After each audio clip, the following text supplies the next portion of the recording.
Movie की शुरुआत में हम एक कपल को देखते हैं जिनकी अभी नई नई शादी हुई होती है और अपने शादी के बाद वो पहले वेडिंग ट्रिप के लिए जाते हुए दिखाई देते हैं, जिसमें हस्बैंड का नाम एलेक और वाइफ का नाम नोरा होता है। नोरा मतलब वो वाली नोरा नहीं। जब नोरा कार में बैठे बैठे बहुत थक जाती है तो एलेक को कहती है क्यों ना हम कोई होटल में नाइट स्टे कर लेते हैं, जैसे कल सुबह हम फ्रेश एंड एनर्जेटिक होकर अपनी ट्रिप को कंटिन्यू करेंगे। एलेक भी अब गाड़ी चला चला कर बहुत थक गया था और अपनी वाइफ को थका हुआ देख वो मान जाता है और वहीं आसपास होटल ढूंढने लगता है। वहीं थोड़ी दूर आगे जाने के बाद एक पुरानी अबेंडेंड होटल दिखाई देती है जहां बहुत सारी गाड़ियां पार्क थी। एलेक वहीं पर गाड़ी रोक लेता है। वहां उतरने के बाद उस कपल को बहुत अजीब सी फीलिंग होती है क्योंकि उस होटल के बाहर गाड़ियां तो बहुत सारी थी पर एक भी इंसान दिखाई नहीं दे रहा था। बट इन सब चीजों को इग्नोर करते हुए कपल होटल के अंदर एंटर करता है और रिसेप्शन पर अपने लिए रूम बुक करने के लिए जाते हैं। बट वो वहां देखते हैं कि जो होटल का मैनेजर होता है वो फर्श से खून के धब्बों को मिटाने की कोशिश कर रहा था। इसे देखकर नोरा और एलेक इस होटल से निकलने की सोचते हैं, बट उसी समय जो होटल का मैनेजर होता है वो उनको कन्विंस कर लेता है और कहता है इसके बाद यहाँ दूर दूर तक कोई होटल नहीं है। इसे सुनने के बाद एलेक और नोरा न चाहते हुए भी उस होटल में रुकने के लिए तैयार हो जाते हैं। वो वहाँ रूम बुक कर लेते हैं। कुछ घंटे बाद जब कपल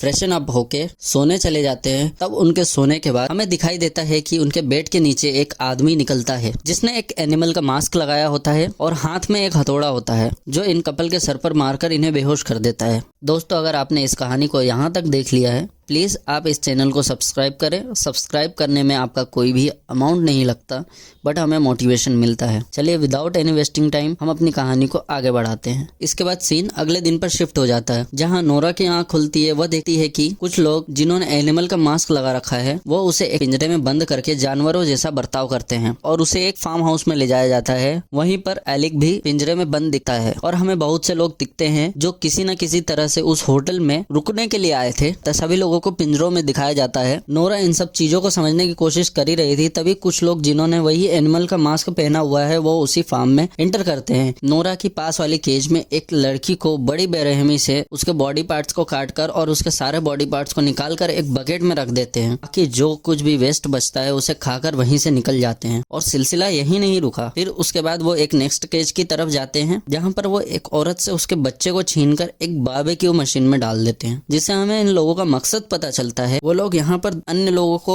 जानवरों के जैसे रखते हैं। वो लोगों को यहाँ पर दूध और उनके मीट के लिए रखते हैं ताकि उनके मीट से वहाँ पर रहने वाले कैनिबल लोगों की कम्युनिटी को खिला पिला सके। इसके नेक्स्ट सीन में हमें वही मैनेजर दिखता है। वह इन सब मास्क पहने हुए लोगों का लीडर होता है जो इन लोगों के साथ मिलकर एक कम्युनिटी बहुत अरसे से चला रहा होता है और वो अपने होटल पर आने वाले लोगों को बेहोश करके इस फार्म में ले आता है और उन्हें मारकर अपनी कम्युनिटी को खिला देता है। फिर एलेक किसी तरह से अपने केस से बाहर निकल जाता है और वो नोरा को वहां से लेकर भागने की कोशिश करता है, लेकिन भागते भागते एलेक का पैर एक ट्रैप में फंस जाता है जिसके कारण उसे बहुत दर्द होता है और उसका बहुत सारा खून निकल जाता है। नोरा एलेक को उस ट्रैप से बचाने की कोशिश करती है पर उसी समय वहां पर कुछ मास्क मैन आ जाते हैं, जिसके बाद एलेक नोरा को वहां से जाने के लिए कहता है। फिर नोरा वहां झाड़ियों के पीछे जाके छुप जाती है। वो मास्क मैन एलेक को मारने के लिए वहीं पड़ा हुआ एक बड़ा सा पत्थर उठाकर उसके सिर पर फेंक देते हैं। वह दृश्य जब नोरा देखती है तो वो बहुत रोने लगती है और वो वहां से भागने लगती है। वो वहां से भाग ही रही होती है तभी उसकी आंखों के सामने एक ब्लू बस दिखाई देती है तो नोरा बिना सोचे समझे उस बस में जाकर बैठ जाती है और बस स्टार्ट करने की कोशिश करती है। बट